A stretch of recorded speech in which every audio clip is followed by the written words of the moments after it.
personnel and budget meeting. So thank you for your patience. And Marituk, we appreciate you being willing to jump in and get us started if we didn't show up. So thank you for that. Well, I'd like to welcome someone that's new to our board this morning, and from James City County, Supervisor Ruth Larson. And she and I work together. She's also in the VACO Executive Committee. She's the president-elect. I have the opportunity to serve as the first vice president behind her. And Ruth, welcome to the TPO. And would you like to say hello to everybody? Good morning.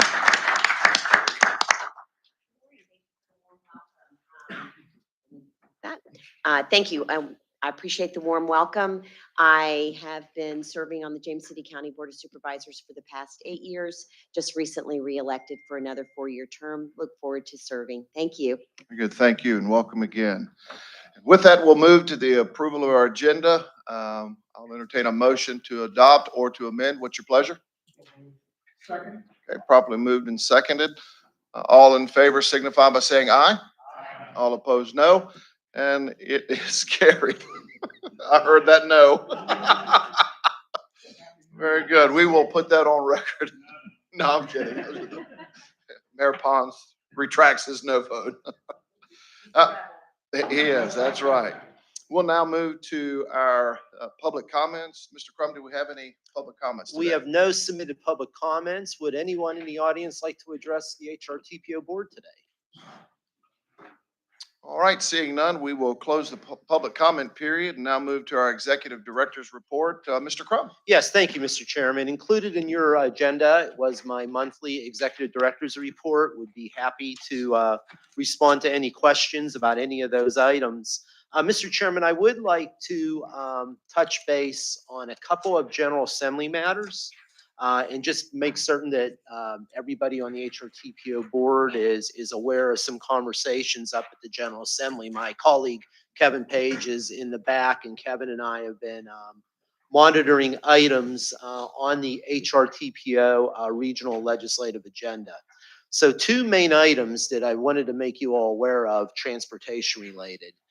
First off, one of the position statements on our HRTPO legislative agenda was that we would monitor whether or not a primary and secondary road fund bill or proposed piece of legislation might be introduced this session. The concept behind that idea was discussion that, Mr. Chairman, that you had us lead here at the HRTPO board on whether or not we would support taking the current sales and use tax that's used to finance projects through HRTAC, which currently sits at 0.7 of a penny, and whether or not there would be regional support for that to go up to a even penny. So sales and use tax from 0.7 of a penny to a penny. That would generate about $84 million per year that could be used to invest in primary and secondary roads that are off the interstate system. We did not establish it as a priority. It was not voted on as a legislative priority here, but you directed staff to monitor.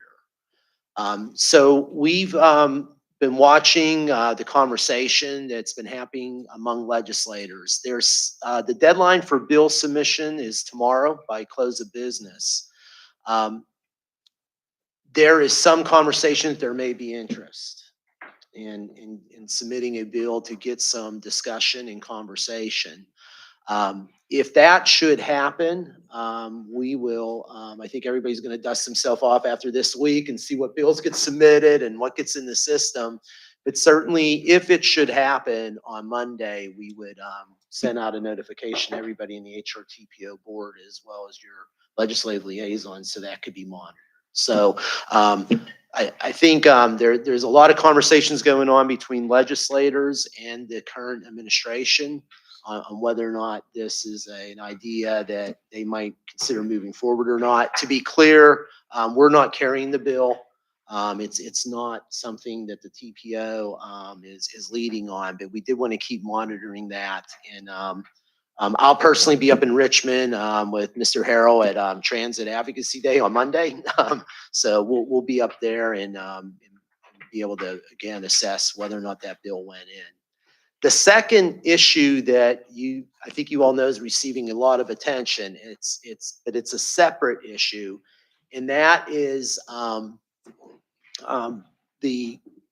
this is a priority in our regional legislative agenda, that looking at ways to mitigate the impact of the downtown and midtown tunnel tolls, as Mayor Glover knows very well, Mayor Tuck has been a huge leader in this space, that measures to decrease the impact of those tolls on Hampton Roads residents and businesses. Senator Lucas is in active conversation with this administration on different approaches to mitigate those toll impacts. And I know she is working very hard to explore any and all measures to make that happen. So, sir, I just wanted you all to be aware that those issues are really forward in the conversation up at the General Assembly. Again, bills are due by close of business tomorrow, and we'll see if any bills come forward related to those topics. And if I can just take a moment to talk about this primary and secondary road concept. We had talked about it here for a good little while, and there was some, we'll say, some trepidation at first when we first started talking about it. And then we started to see the heavy lift that the region already does with roads in our communities, and how something like this could be a huge benefit. And thanks to Mr. Crum and Mr. Page for discussing that and showing us that with something like that, over the less than a decade, we could cover the primary and secondary road issues that our region has, that the state, quite frankly, doesn't have a plan for those roads in their next 40 years to be able to facilitate the cost. And I think our region has done commendably well with the heavy lift so far. And we really need to be able to leverage something like this. And it would be my recommendation, if the state legislature does not produce something that we can get behind, that perhaps next year's cycle of bills being introduced, that we do pressure our state legislature from this body to support such a bill, rather than just hoping that they would produce it organically. So just wanted to make that comment. Any while we're talking about, any comments on this particular subject? Mr. Chair, Tuck? I can remember several years ago, Secretary Miller, who once upon a time was a member of our group, talked about how if we had gone to one full penny, how we could have, I think, gotten the tolls off of the Coleman Bridge, as well as off of the Midtown Tunnel. And my personal feeling on it right now is that there are other projects that we have a need for funding. And if there right now is some interest in the General Assembly to move that bill forward, I would suggest that we strike while the iron's hot rather than wait another year, if in fact we can get it presented as a bill in this session. Mr. Chairman. Okay, this is the thing I talked about when I guess at our last meeting, right? Yes, sir. And the frustration is, I didn't know that you said there was no, Bob, you said we didn't put it down as a priority. So is that, I mean, that's something they look at in terms, or we just didn't go? We included it, this board decided to place it in our regional legislative agenda as a position statement that we would monitor and support as appropriate. So, who's been talking to the General Assembly? I mean, I think Kevin's been up there. Has anybody else been talking to the General Assembly about it? Yeah, I've spoken to several members, and it's interesting the support you get before a session starts and the amount of ghosting that takes place after it begins because of political positioning and, quite honestly, grandstanding that takes place from state legislators that quite frankly have no clue what it means to be at the local level. And that's frustrating because we're able to do such a heavy lift that they can't do. So why not let us manage and fix issues that folks around this table know all too well. So, you know, some of you perhaps also have been talking about it, but it's getting that traction that's the hardest. Well, I did present it to the board of supervisors and to the public. It was interesting, the little pushback I got, because you say the words tax increase, okay, which is tax increase, and all of a sudden you expect the people standing at the door with torches and pitchforks. It didn't, because you talk about the condition of the roads in their neighborhoods, condition of the roads, the major roads that they drive to get to work. And that's the biggest complaint, or not the biggest, but it's one of the biggest complaints I get. So I think it's going to be more than just you and a few. It's going to be everybody that's in here that represents their constituency needs to be able to talk to their representative and say something if you want your roads fixed, because otherwise, if you're going to wait for VDOT to do it, they just don't have the money. So thank you. Yes, let me go to Mayor Dyer. Yeah, thank you very much. And I appreciate, the obvious need. But once again, I think, some of the reality out there, I think all the municipalities are going to be very hard pressed during the budget cycles coming up, trying to reduce, somehow the tax rate in a time where inflation is rearing its ugly head. If I can give you an example, we passed a bond referendum for stormwater for 567 million. That's now over $1 billion. And then when our needs for schools and everything's in our own internal infrastructure. And I'm just, concerned about the optics of, trying to raise taxes, especially when we have a General Assembly that is right now wrestling, getting rid of the car tax. What are we going to do? How are we going to backfill there? But the thing is, I'm reluctant, to even, consider it until I talk to not only our council, but we get some, public feedback. But I appreciate the need, but once again, sometimes governments like cliff diving. You got to know when to time the jump in order to get to where you got to go. But, once again, I'm just trying to raise a caution flag that, what could be out there. Any other comments while we're on the subject? All right.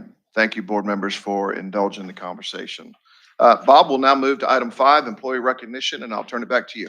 Thank you, sir. So this would be our employees' least favorite time of the year, but one that I enjoy a lot. So I get to embarrass them just a little bit. But we like to recognize in front of our boards our employees that have significant anniversaries occurring throughout the year. And there's 2 transportation staff members that I would really like to introduce. I really don't need to introduce them to you all, but just say a few words about today. But Dr. Rob Case, our chief transportation engineer, has been with the TPO for 30 years. Rob, you got to stand. Come on. So you all know Rob, and I got to tell you, when I took the job to come to Hampton Roads, the first person that called me up was Rob Case. Because Rob wanted to know, Bob, where do you wife want to live, and how can I give you advice on where to live? This man knows more about the Hampton Roads region than anybody I've ever met. He actually has a list. What is it, Rob? Your top 25 things to do in Hampton Roads. Email him and ask him about the list, because it impacts every one of your jurisdictions. It's amazing. But yeah, Rob's just a great person from a personal level. From a professional level, you all know him. He has been the technical backbone of the TPO's planning work for 3 decades. When you think about all these projects that are out there, it's hard to think about one of them that Rob hasn't analyzed. Whether it was, hey, we need 4 lanes underwater in each direction at the HRBT, or some type of analysis on express lanes, or technical work about how congestion levels or safety levels. Rob really has helped inform a lot of the decision making that's made here at this board's level. So Rob, 3 decades, it's hard to believe, but thank you for everything you've done for our region, Rob. Appreciate it. And Bob, if you don't mind me saying, he does live in Virginia Beach in my neighborhood. Is that right? I understand there's been some walks with the mayor, so. So, thank you, Mayor Dyer. Jeff Roliski. Jeff, wouldn't mind standing for a moment. So Jeff, 5 years here at the TPO, but before that, Jeff had himself quite a career at the city of Norfolk. How many years at Norfolk, Jeff?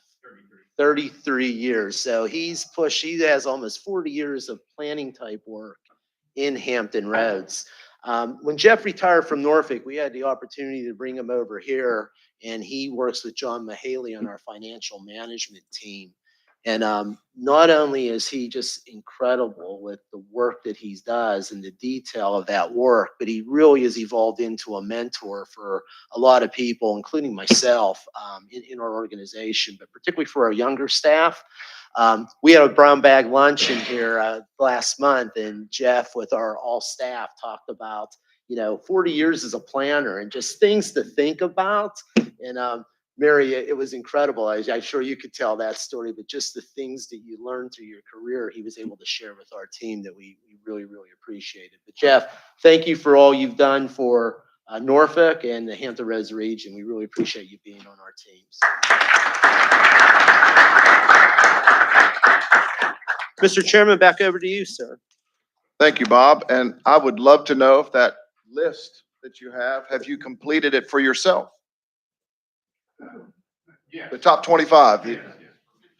Very good. So he's got firsthand experience. So if you'd like that list, just let him know. We'll move now to item number 6, our CTB update. Mr. Coleman? Yes, this past Tuesday, we met in Richmond, and I'm glad to report that we're finally through the negotiations and decisions on Smart Scale. So we encourage you to submit applications. That's coming up around 6. As Secretary Miller says, we want bang for the buck. So please, we're looking for quality over quantity, and I look forward to reviewing and working with you through the process. Thank you. Thank you, sir. And now to VDOT, Mr. Chris Hall, and I will simply say thank you guys for a well-managed first leg of the James River Bridge project. We got cussed out and fussed out in our community. It was a great time. So thank you for that. And with that, Mr. Hall, go ahead. Thank you, Mr. Chair. One more closure to go. But on a high note, Mary, our tunnel boring machine is past the 4,800 foot mark. So that's a little over 61% complete. And I believe, if my memory serves me, we're on the ascent back up to the North Island. So we're still tracking for April, late April, early May for our breakthrough, and then we'll turn her around and send her back towards Norfolk this year. So very excited about that. Moving on to high-rise bridge, which I know is near and dear to everybody's heart. I'll just say appreciate the patience this last weekend. A very tough closure there with some of our paving operations. That's the worst is behind us. We've got about weather dependent, hopefully about 2 weeks left of paving. Unfortunately, we have to do that during the day because of the temperature restrictions. So that's where we're at moving forward with that. And then what you'll see starting this Sunday night, we'll have another operation which will start to convert the high occupancy vehicle lanes there between 264 and 464. We'll start that conversion process to what will be the managed lanes in the future that will run that full length. So what the public's going to see is, we'll start to convert those to the double white line stripes. We'll start to eradicate the diamonds on the pavement. We'll start to unveil the signage that's been covered up. And that process will start in the eastbound direction from the 264 interchange and work towards the high-rise bridge. And then the contractor will then turn around and complete the cycle in the westbound direction. It's going to be about 3 to 4 weeks total to complete all that work. They'll be working at night.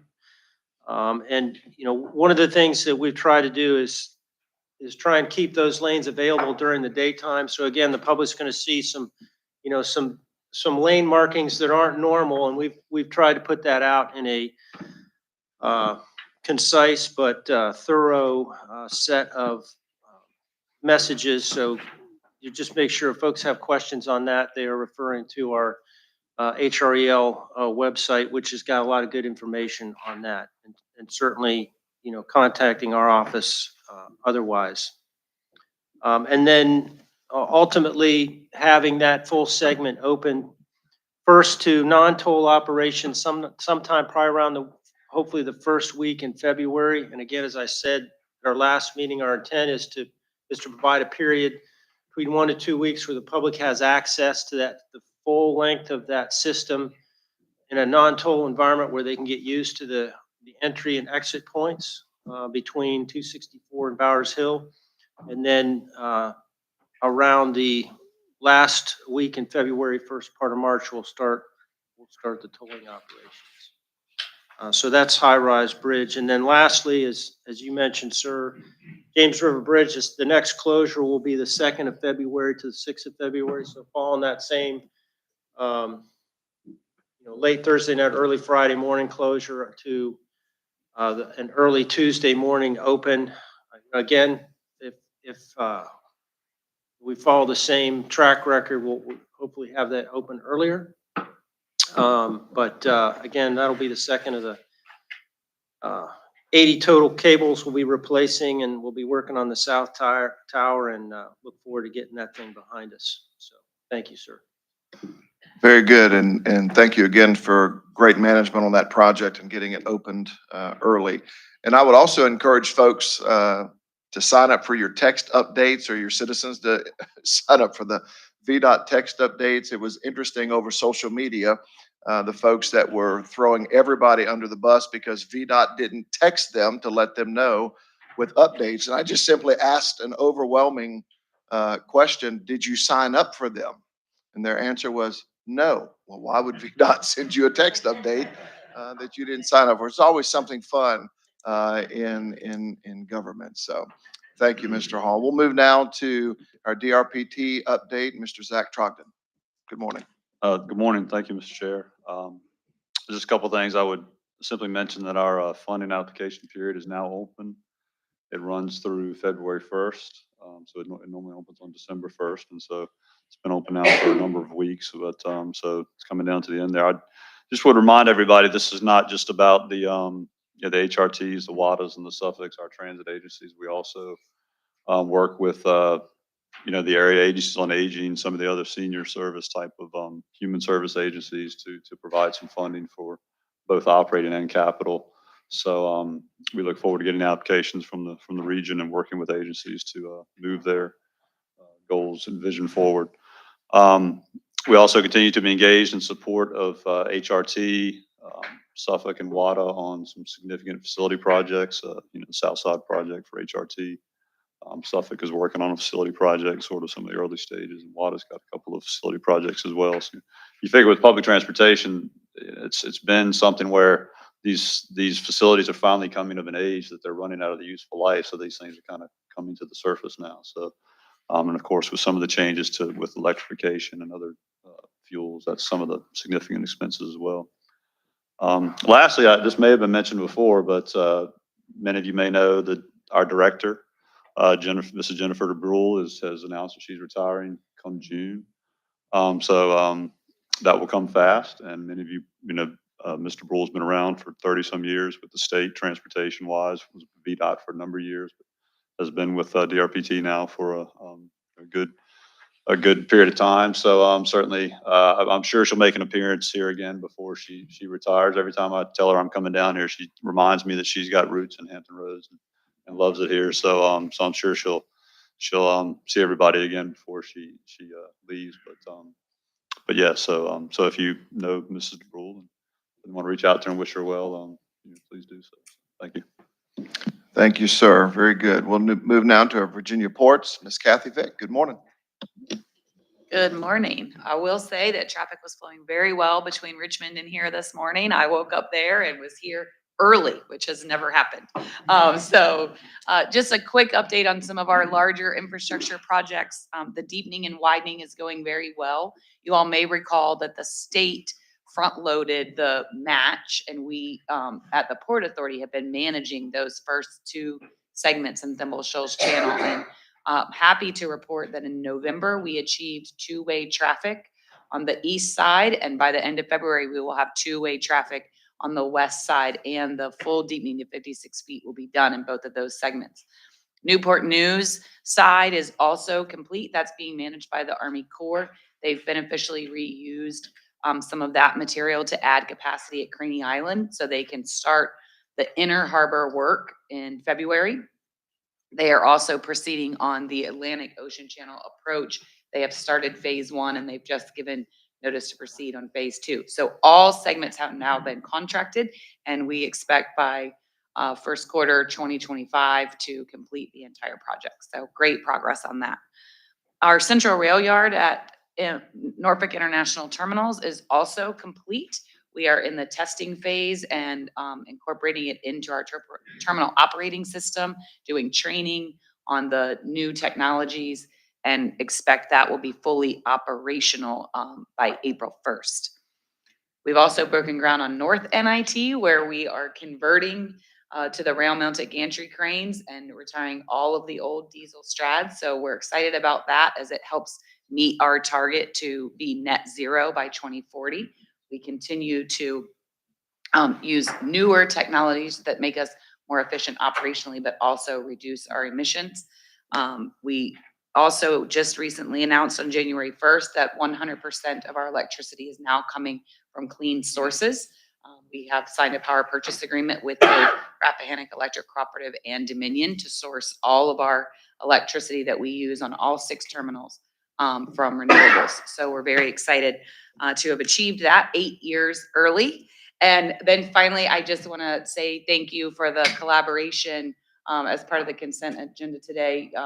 You all will approve continuing to fund our Green Operator Program, which is part of our scope 3 towards that net zero, helping our motor carriers improve the efficiency of their diesel engines and potentially use alternative fuels as we continue to move forward, whether that be CNG or electric, maybe hydrogen.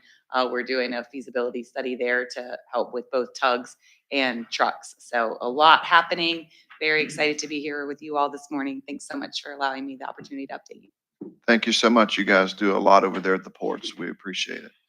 Move now to item 11, our transit agencies update. Up first, HRT, Mr. Harrell. Good morning. Morning. The traffics team has established this month as Vanuary and is spreading the word about the benefits of van pooling. I just want to remind everyone that traffics not only serves the 6 member cities of HRT, but also the larger planning district.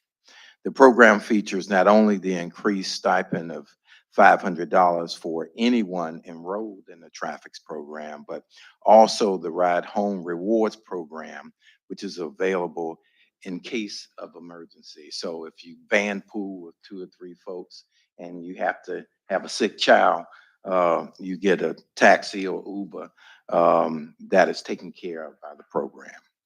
There are also extra benefits for certain service members and governmental employees. So please look into the program and share that with your employees. Thank you. Very good. Thank you, sir. We'll move now to the WADA update. Karen Davis, good morning.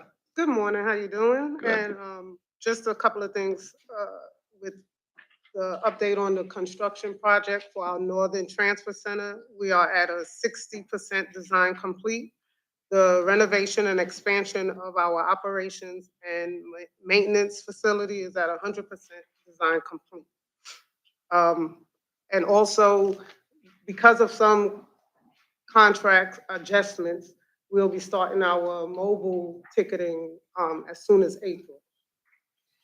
And that's it from me. Very good. Thank you so much. Move now to item 12, our FTAC update. Mr. Everly, good morning. Good morning. All quiet this month. Well, that's good. All right.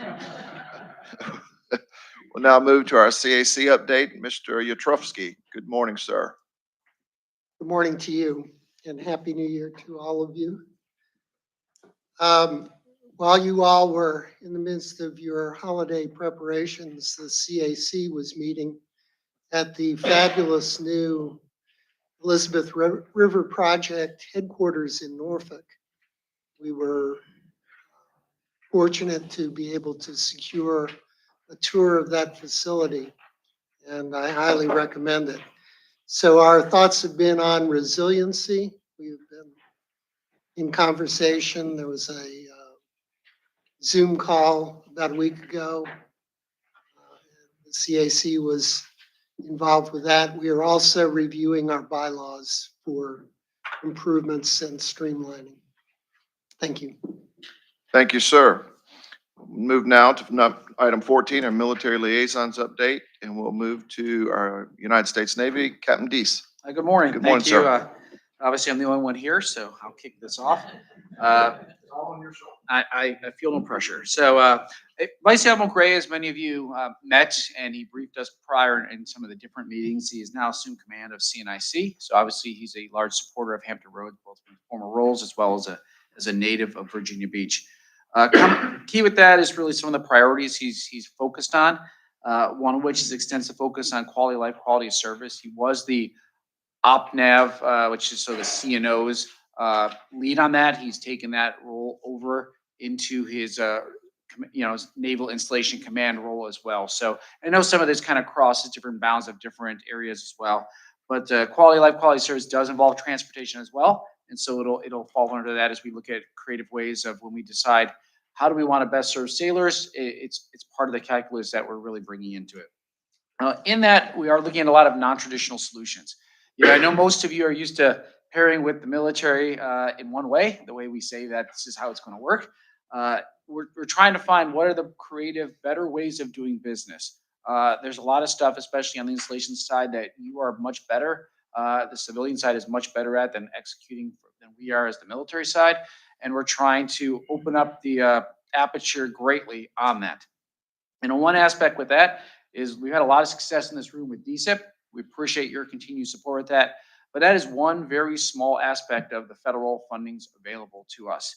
But when I say to us, I really mean this room, not to me. From the military side, we can only apply for a very small amount of grants that are out there. And I'll use an example of something we're looking at in Crane, Indiana. It's a case in point where most of the fire departments in that area are all volunteers, not necessarily the case for most of the communities here. But it's one where we look at pairing with them to have them write the grant asking for funding for additional firefighters or equipment, and then they're resident in our firehouse, still serving that same community where we do most of the work, but in a different way.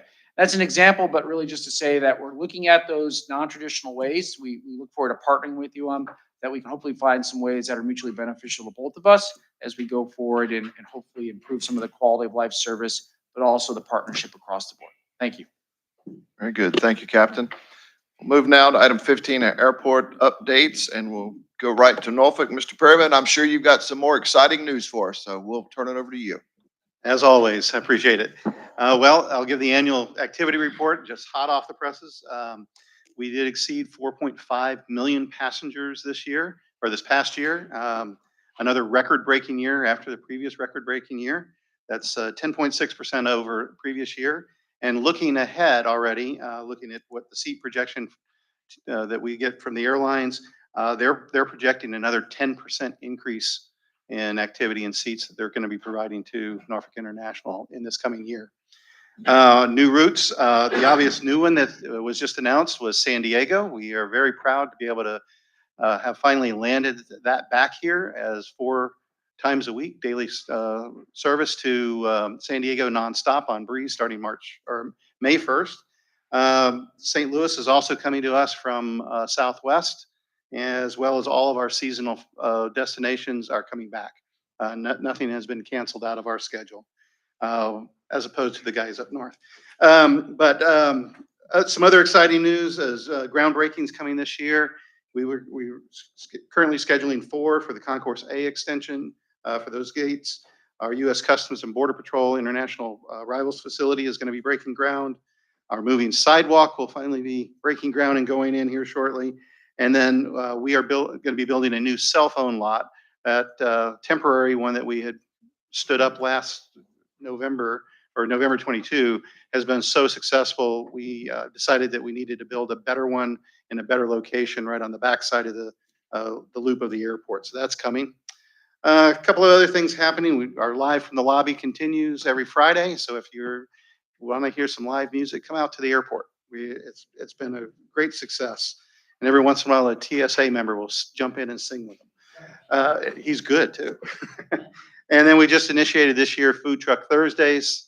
So we're having food trucks coming out to the airport.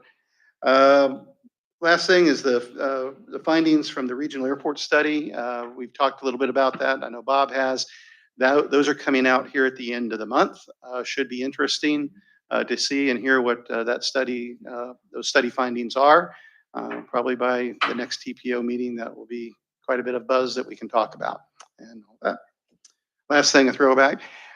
We need bus service to the airport. Every morning I see workers walking in. So whatever the local jurisdictions and William can do to help us with that, it's probably from an employee standpoint, it's our number one request. Because we have a lot of people that have to walk from Military Highway in Norview all the way into the airport. That's a pretty dangerous walk. Thank you. Very good. Thank you, sir. Yeah, I'm sure Mr. Harrell can talk to you about maybe some solutions on that. You said nonstop to San Diego.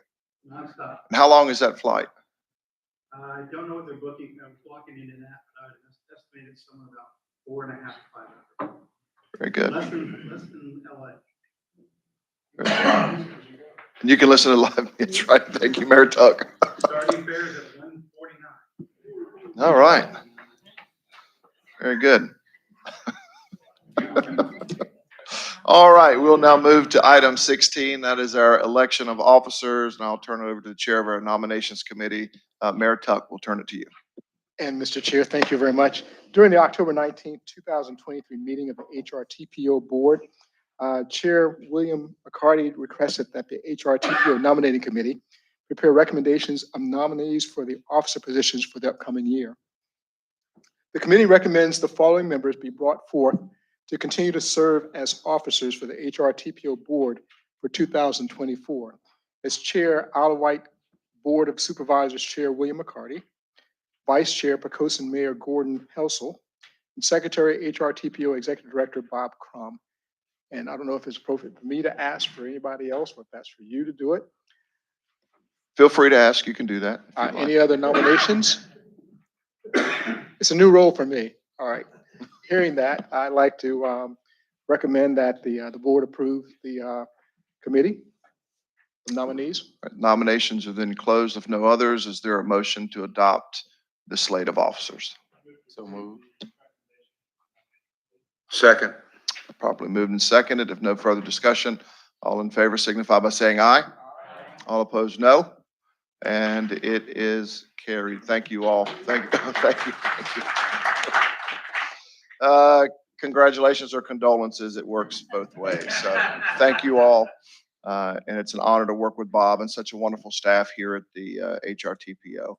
And with that, we'll move quickly to item 17. And Mr. Crum, I'll let you tee this up for us. Yes, we're going to have your Deputy Executive Director, Dr. Partha Sarathy, provide some background on this today, and then she'll be turning it over to our consultant.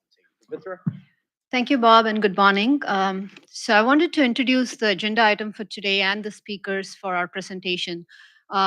The Regional Connector Study, I think most of you are aware, but in 2016, October, this board took a very significant decision, and that was endorsing the widening of HRBT along with a set of other projects for HRTAC funding. And we just heard about the progress of Mary, and I think anyone who's ever been in HRBT cannot wait for that project to be done. But the time the board took that action, they also said, you know what, we need to continue looking at the other segments because the crossing of the Hampton Roads Harbor is so important to our port, our military, all the residents that go back and forth. So in 2018, the Regional Connector Study was initiated with funding from HRTAC.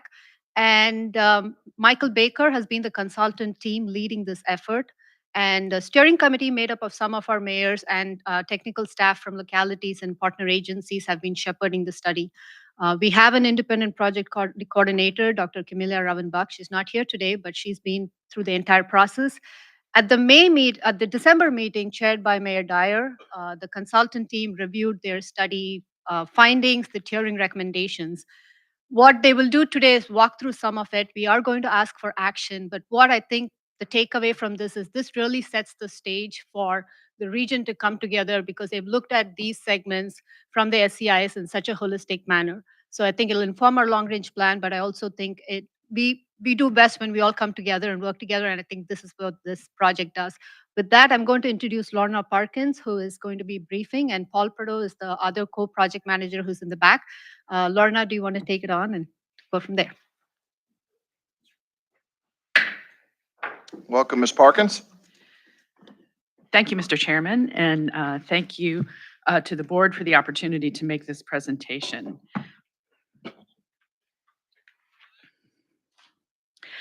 The Regional Connector Study was conducted in 3 phases. We started back in 2018 in phase 1, conducting a great deal of engagement across the region and also preparing an existing conditions report that informed the models that we were developing for this study. And then in phase 2, we developed the tools to do regional scenario planning, and we developed 3 greater growth scenarios looking at how the region might grow if there were to be faster growth and greater growth in the region. And those scenarios were used not only later in the study, but also they were used in the prioritization process for HRTPO's 2045 LRTP. In phase 3, we really brought it all together, updating the segments in our study, analyzing them, and developing our recommendations and engaging the public for important feedback. And as we've come to a close in this study, we view our deliverables as kind of a time capsule. What we're doing here is really recording important updates and the findings of a great deal of analysis on each of these segments, because we don't know at what point in time any of them might move forward. And so we have a good set of findings and deliverables in this study that will provide a very robust starting point for any future study of any of these segments. So you might hear me refer to the time capsule as another way of referring to the study. So in phase 3, you see on the screen the steps that we went through to complete our evaluation. And you also see the segments that we've been studying. Just for a quick reminder, we have 2 what we call widening segments, I-664 and Virginia 164. And then we have the connector segments, which are new location highways over the harbor. Segments 3, 4, and 5, which are the Virginia 164 connector, 564 connector, and 664 connector. So those are the segments that we analyzed. And we started our phase 3 analysis with both a qualitative evaluation and a quantitative evaluation. And we were looking at factors like readiness. Readiness looks at the availability of funding, funding status, planning status, timing issues with the different segments. For example, crossing Craney Island has timing issues. We also looked at permitting issues. How complex will it be in the future to advance one of these segments through environmental analysis and also considering community concerns as well. We looked at constructability issues as well, and then we folded those into our segment costs. And in our quantitative analysis, we quantified the cost of the segments, and then we did a regional benefits analysis looking at congestion and the economic benefits of relieving congestion in the region. And in the quantitative analysis, we compared the benefits to the cost so that we would have a consistent way of looking at cost effectiveness for all of the segments. And what we found was that the 2 widening segments really had a markedly greater set of benefits and cost effectiveness, the way that we looked at them through all of this analysis. And the connector segments, the new location studies, were not as cost effective when you compared those benefits. And they had more issues on those qualitative factors as well. So with these findings, our draft recommendation for tiering is what you see on this screen. So we made a decision at the beginning of phase 3 to recommend the segments in tiers. Tier 1 are segments that are recommended for the HRTPO to evaluate in the 2050 Long Range Transportation Plan for funding.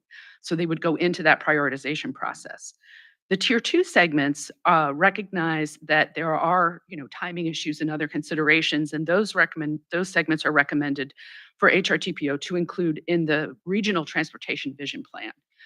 So nothing is set aside, but those are the two tiers of recommendations. And in keeping with the findings that I just presented, we recommended the blue segments, the widening segments in tier one, and the three connector segments in tier two. Now, with the draft recommendations, we then went out to the public to get more input, and then we conducted the final phase of our analysis, which we refer to as a stress test. So we were taking those, those recommendations about the segments and seeing if they hold up if we look at those greater growth scenarios. So does anything change if there's more growth, faster growth in the region? And then also we did a traffic operations analysis to see at a kind of a more granular level, will the traffic operations work as well as we thought they would from a regional perspective? And we did that exercise by combining the segments into the three bundles that you see on the screen. Bundle B on the left is the two tier one segments, and then the other two are combinations of new location crossings across the harbor. So in the scenario part of our stress test, we found that the findings really did support our recommendations because Bundle B, the tier one recommendations, had the greatest overall benefits in the region when cost was taken into account. But the other two bundles also had more benefits when we looked at them in these greater growth scenarios, and that really helped support the recommendation to include them in the regional vision plan. And finally, in our operations analysis, this is an infographic that kind of represents what we found there. It was very interesting. What we saw was that in 2045, without the improvements to any of the regional connectors or to the tier one improvements, you would have congestion on both the Monitor Merrimack Memorial Bridge Tunnel and the general purpose lanes of Hampton Roads Bridge Tunnel. But with the implementation of the tier one recommendations, including the widening of Monitor Merrimack Memorial, you would have acceptable levels of congestion on both of those facilities because some of the trips would divert over to the Monitor Merrimack, and they would both operate at a good level of free flow conditions. So at the conclusion of our analysis, we found that the tiering recommendations that we developed really held up to scrutiny. And then we took our findings one more time out to the public. And so let me just give you a quick overview of our public engagement process. For the whole study, we did all of the activities that you see in this infographic. And in phase 3, we specifically had 4 pop-up meetings. We had 8 in-person public meetings. We had 1 session that we called the Regional Symposium with members of the community that represented underserved communities. And in these meetings, we really emphasized having a dialogue about the benefits of these projects, the burdens that they might place on the community, and specific strategies to balance the two. And so this is a really important aspect of our time capsule because this feedback, and especially the ideas around balancing, provide tangible ideas and recommendations for the segments that will make them more acceptable to the community and hopefully more successful in the future. So we have documented that in our findings. So here at the end of the study, what we bring to the table is the tiering recommendations themselves, handing off to HRTPO the tier 1 segment recommendations for consideration in the fiscally constrained long-range plan and the tier 2 recommendations to include in the vision plan. And then our entire study documentation, so that time capsule that I was talking about. We have had 6 years of meetings and presentations that have all been documented. If you've ever been to our website, it's quite robust in that regard. We have technical documentation of each phase. We have a summary report that you have in your packet today, which includes position statements from each of the 7 localities and other key stakeholders. And then we have the updated segment drawings themselves that provide any future studies with really an updated look at all 5 of those segments. Those position statements are very important. Again, thinking about having a really strong document representing the position of each of the 7 localities and the key stakeholders, including the Port of Virginia, the U.S. Army, and the U.S. Navy. Those are all included in the summary document. And where we go from here is really that handoff to HRTPO. What you see in this diagram is like any project that goes into the HRTPO Long Range Transportation Plan process, we're recommending our Tier 1 segments go into that prioritization funnel for evaluation with everything else that's being recommended. Any projects that are not, don't meet the cut for funding will go in the vision plan, and then those that do will go in the fiscally constrained plan. And with that, Mr. Chairman, I turn it back to you for any questions or action. Thank you. Very good. Thank you. By the way, board members, in your packet is a very detailed but interesting photograph, particularly in attachment 17, page 4. You see an aerial photograph of the tunnel boring machine of Mary there. And I think that's pretty interesting. And Bob, how many feet did you say that was? So, Chris Hall, what are the metrics on there in terms of length? 380 feet long, 8 feet in diameter. Wow. Yeah, that's it's fascinating. Any questions from any TPO board member on the plan? All right, if there are no questions, I'll entertain a motion to adopt the RCS as presented. Motion to approve. Is there a second? Second, Mayor West, properly moved and seconded. If no further discussion, all in favor signify by saying aye. All opposed, no. And it is carried. Thank you very much. We will now move to agenda item number 18. Mr. Crum. Yes, John Mahaley is one of our transportation principals. He will be leading the presentation today on the carbon reduction program project selection process.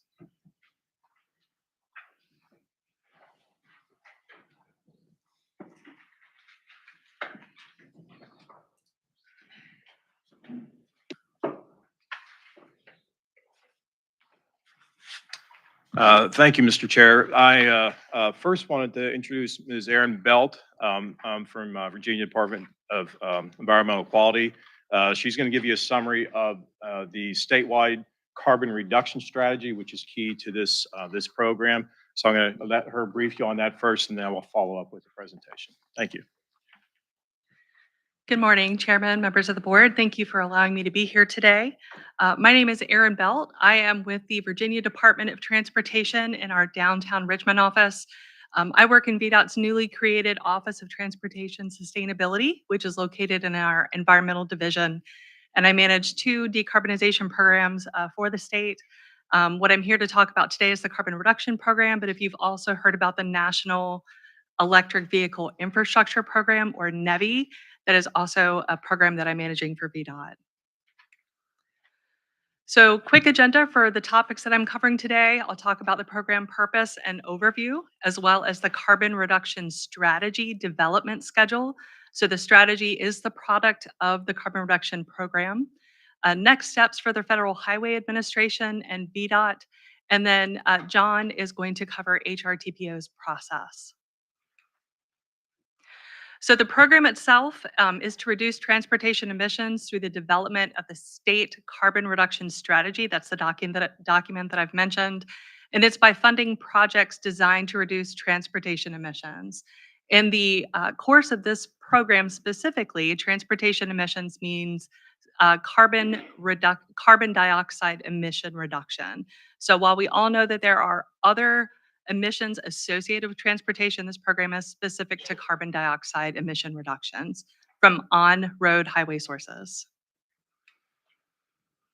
So as part of the development of the strategy that is the product of this program, VDOT was required to consult with MPOs throughout the state, the HRTPO being one of those MPOs.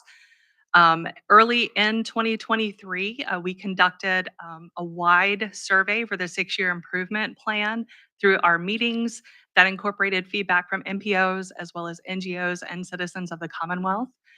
We conducted a targeted MPO survey beginning in August of 2023 to hear feedback from MPOs at large, and then conducted an informal consultation meeting in a work group setting with those folks that were able to participate. We also conducted one-on-one MPO meetings, one of which was with HRTPO in September to October of 2023, and got some really good feedback. Excited to hear about the programs in this area of the state. And then the VAMPO peer-to-peer meeting in October. So the executive board members that take part in that peer-to-peer meeting provided us feedback, and we shared the results from all of those survey um, indulgences with MPOs. So I apologize that this is a little bit hard to see, but we did want to provide, a schematic of the development schedule to show that we reached out over and over again to hear from TPOs, to hear from MPOs, to get that feedback that's critical for us providing a document that's comprehensive for the state and non-restrictive in what the carbon reduction dollars can fund.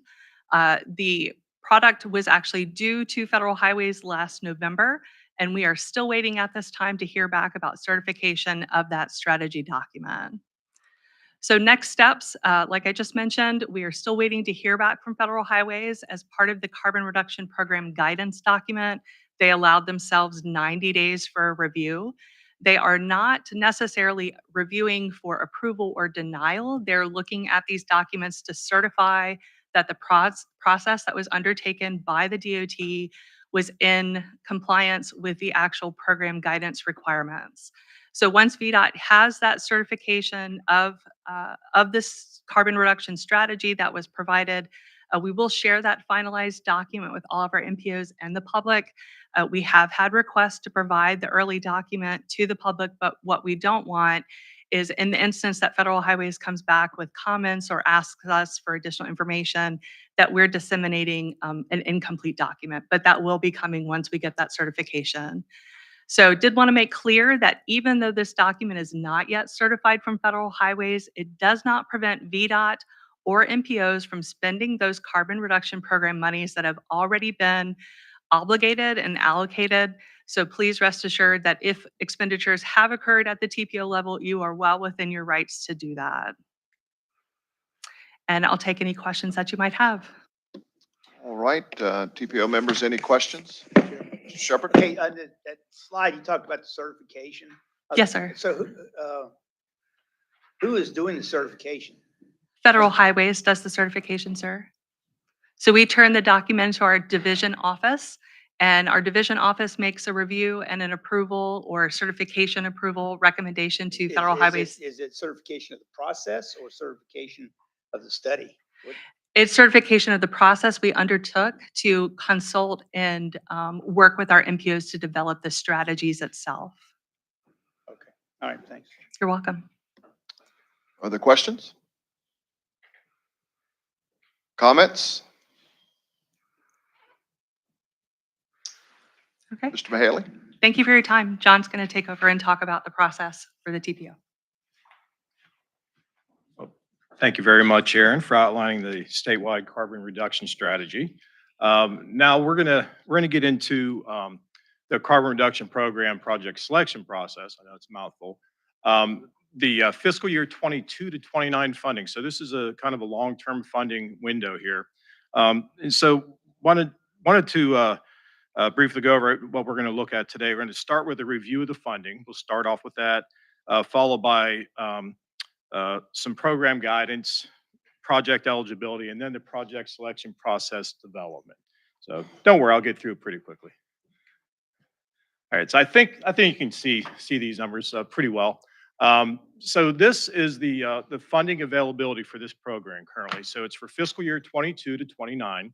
And you can see the first two columns there are kind of highlighted in blue. You've already allocated those monies.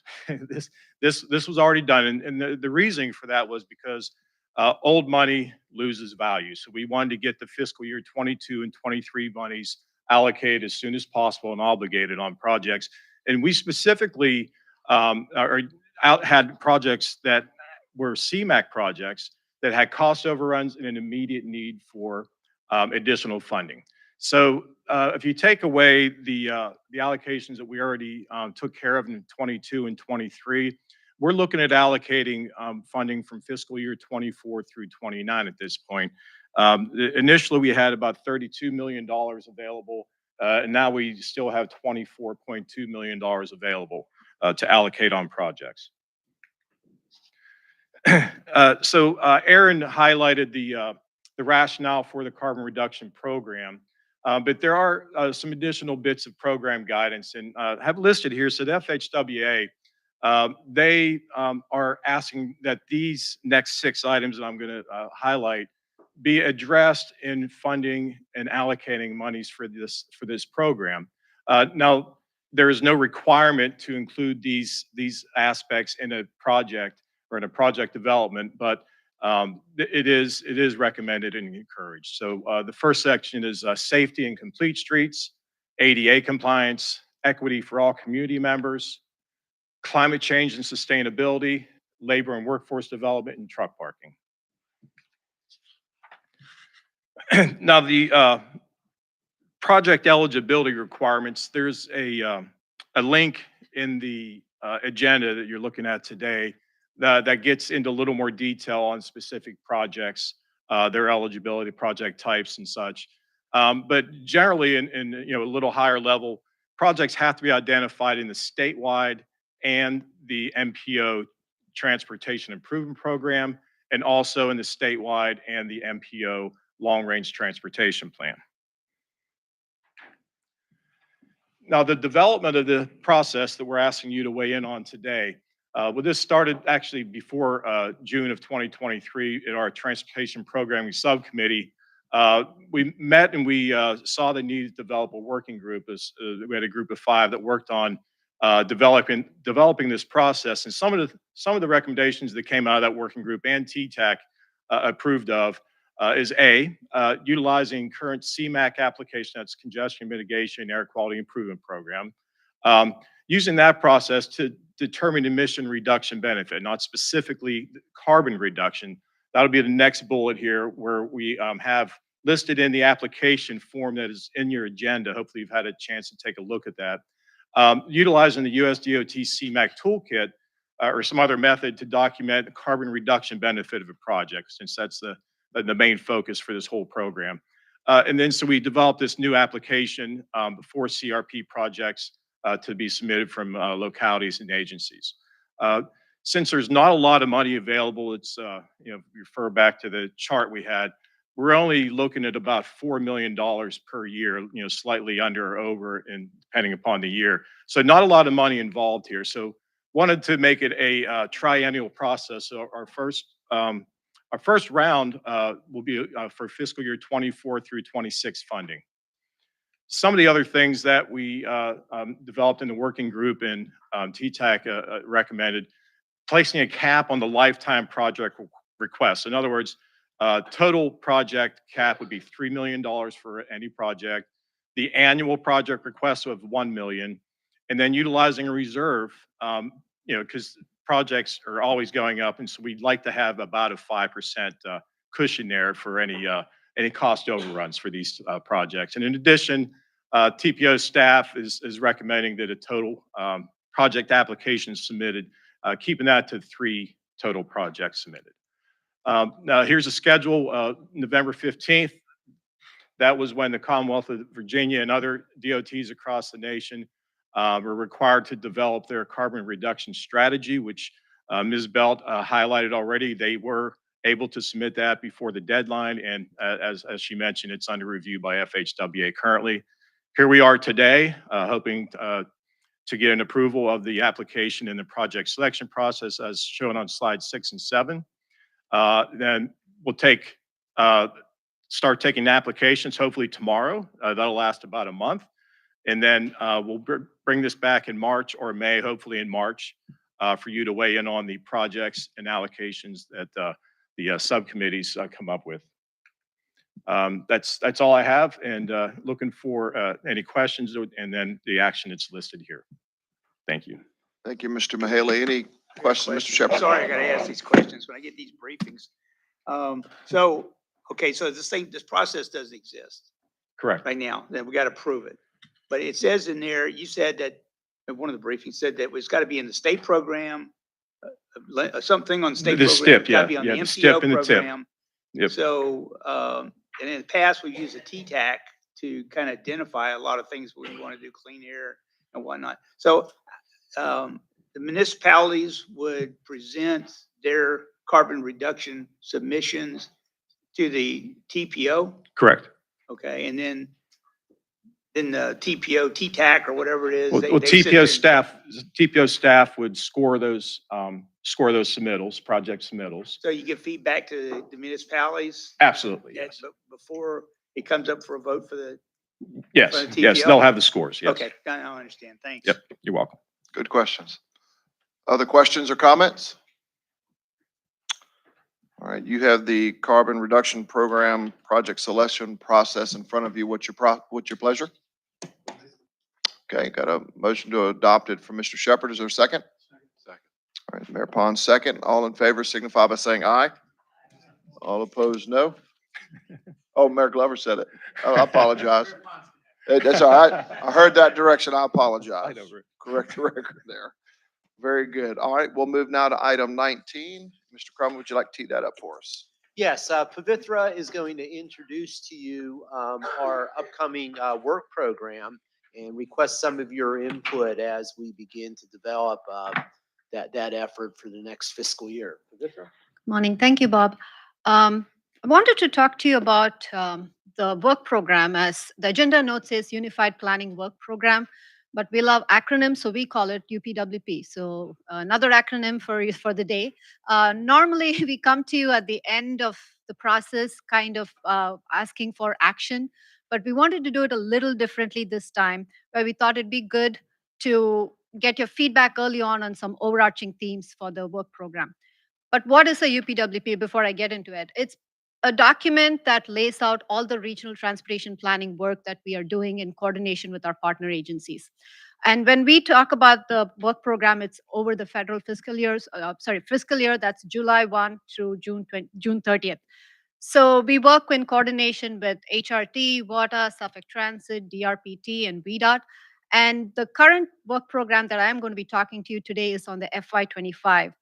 It starts July 1 of this year and will go through June 30th of next year. So what is included in a UPWP? So we have the fun job of going through the details of every work, task, the end product, the schedule. I don't want you guys to worry about that, but what does it include at a broad level is there's some planning priorities that we look at that provide the overarching framework for our work.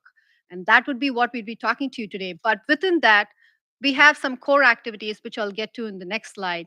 But we have other ongoing efforts. That would be our regional freight planning. That's something that we do because of the importance of the port to the region, active transportation planning, passenger rail.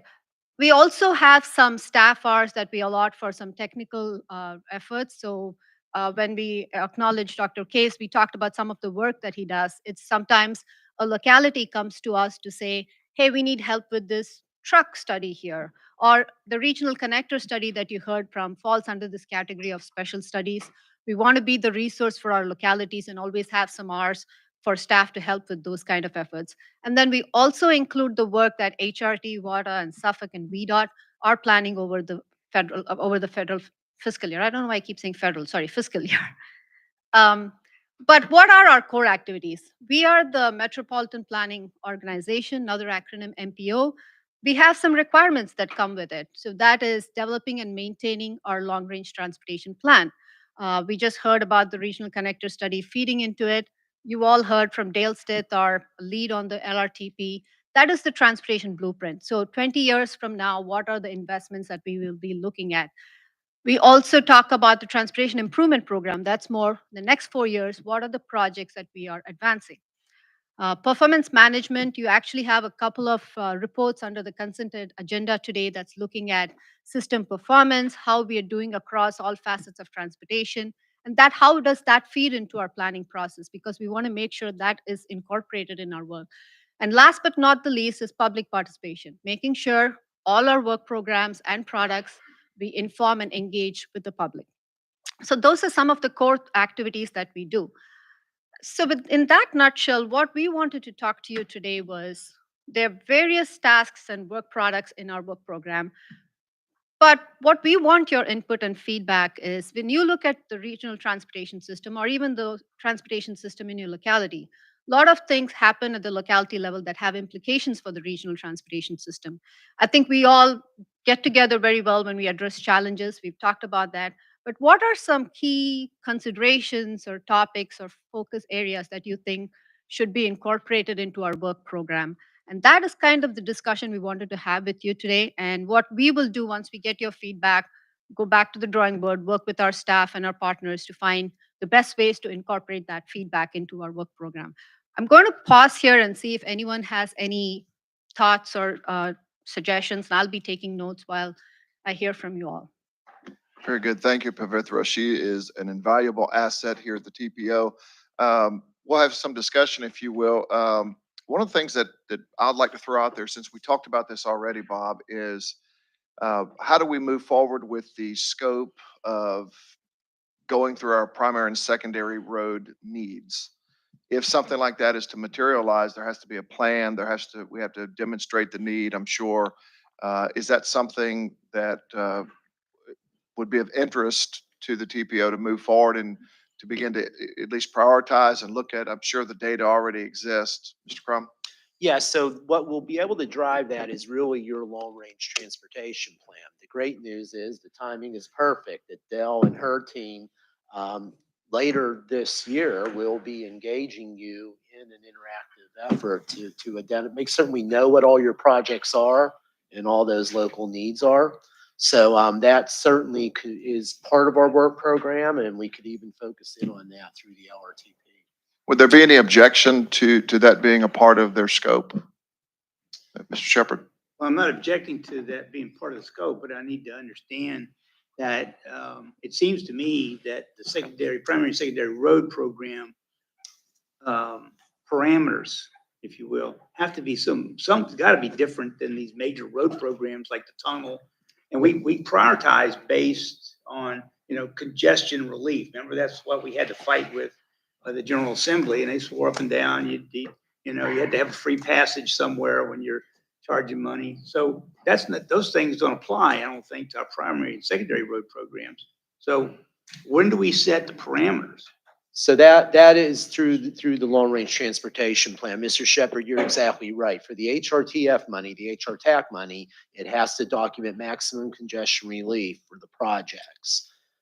But those projects are a subset of all the projects that are in our long-range transportation plan. So one of the things that, and Dale, this might be a good time for us to throw this out here, right? But Mr. McCarty, if I could call on Dale a second, we would like to set up a bit of a work session with this board using one of our meetings in the coming months to really dive into this and start talking about it, because there are other criteria that Dale uses to evaluate projects, Mr. Shepherd, that we could pull out those that would be a good fit for primary and secondary roads. So, Mr. Chairman, if I may ask Dale to touch on that. Absolutely. Sure, thank you. And just real high level and very quickly, we are working with your technical stakeholders on our 2050 long range transportation plan.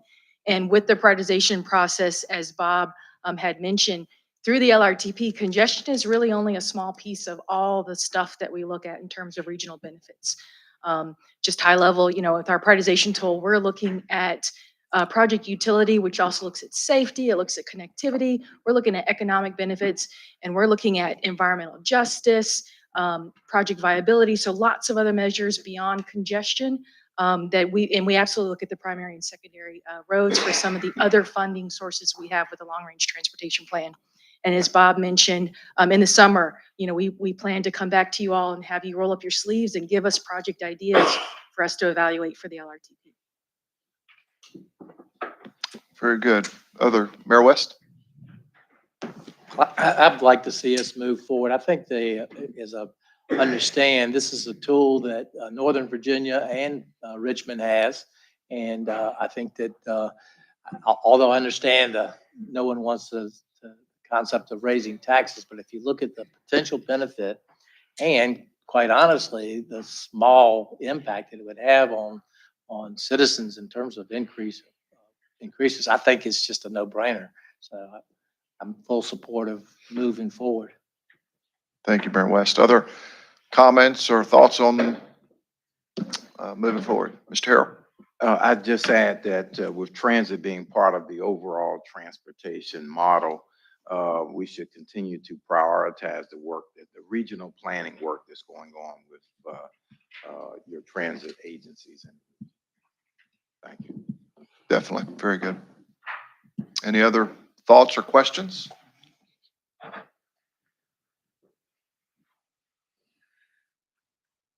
Mr. Crowe?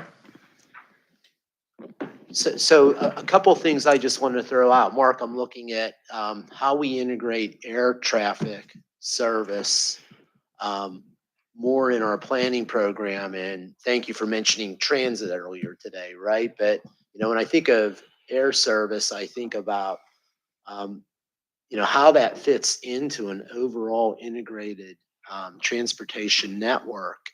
And I just wanted to throw out there, Mr. McCarty, as Pavitra and I start thinking about the work program, does that need to be more prominent in our thoughts moving forward? And that goes Peninsula and South Side in terms of how we integrate those things.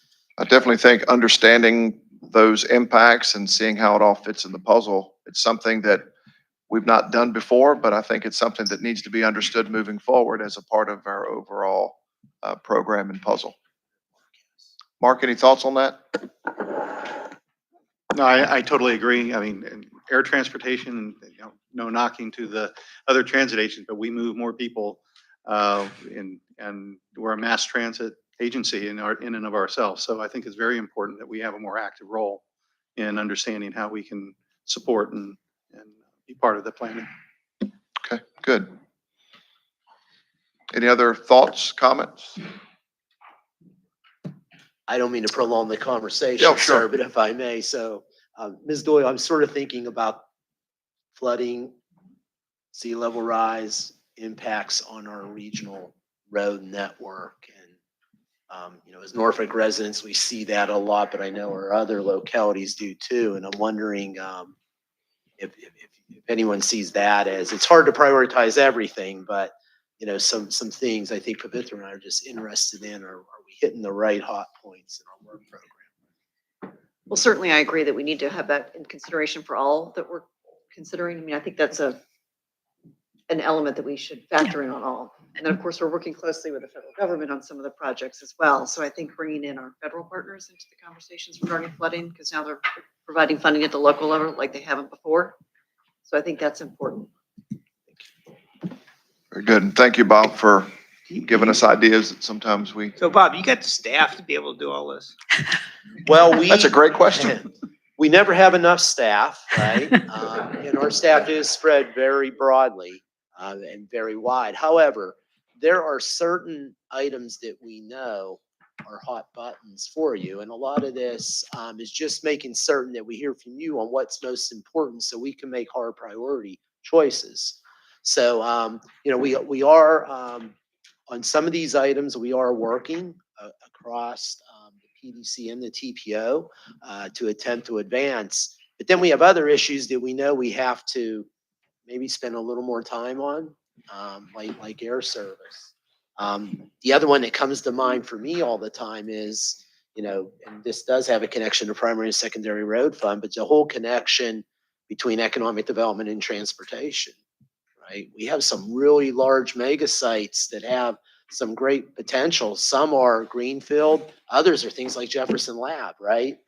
And are we preparing for those opportunities? And I think when we do that work session with Dell's team later this year, that's one of the things that Kyle's already started mapping, where those growth centers are. And can we think about transportation investments needed to support some of those areas? But resources are always a challenge, Mr. Shepherd, but yet we realize some of these issues are critically important. Well, I thought I heard in this briefing, and I'm tying it back to the workforce also. So if we're going to go up and ask for money, and we're actually asking not so much for money, the right, the privilege, if you will, to tax ourselves. right? I mean, so are we gonna put together this straw man and some examples and stuff like that? So when we give this, we go up to them and say, look, the no-brainer part is, hey, look, you see this? This is what we can do if given this money. And then you add all these topics underneath it. Is that kind of the thing we're gonna do? In my mind, I think that's where that would be headed, because that would be best practice, I believe, in agreement with I your think that'd be a point. great idea. Something, if you want to convince somebody, That's just right. show them the data. Show them the heavy lift. Right. That's right. Mr. Crum, any thoughts on that? No, I think that's. All right, well, Pavithra, thank you, and your Yeah. folks. I know we'll look forward to working together to put all these things in place. So, and thank you all for the conversation. Thank We'll you. move quickly. Mr. Crum, you want to take us through our consent agenda? Yes, and on that particular item, Pavithra will be back in front of you, taking that input into account this spring as we present that work program for approval. Our consent agenda items today are letters A through and including H.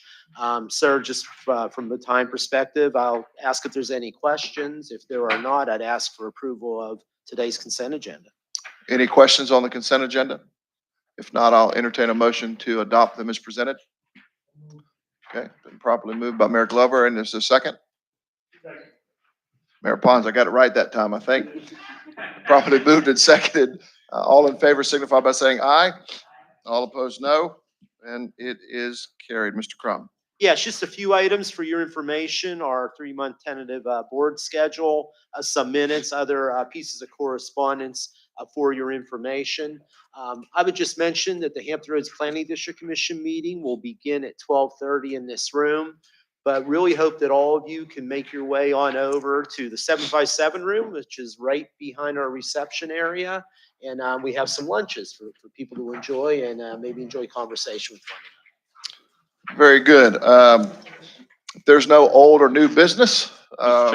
Chairman, could you indulge me for just 1 second? Sure. So I don't have to walk back to Richmond, my head hung in shame. What Mr. Harold mentioned about traffics, that is a part of the commuter assistance. And so at DRPT, we have recently completed a project for a website. It's connectingva.org that has a trip planner, and you can find out, how best to get to your destination. So I just have to mention that, so I don't have to go back and get my, be tarred and feathered when I come back. So thank you. Well, very, very good. And I will encourage you as you go back to get your lunch, to take a look at the wall there. I don't know what to call the wall other than a masterpiece that one of our staff's daughter, Paige Turner, is her name, did on the wall. It is absolutely fascinating. It is chalk art, and you will see a glimpse of the entire region in the word Hampton Roads out there. So I encourage you to take a look at that and visit the Instagram that's referenced in the bottom. All right, seeing nothing else to do what?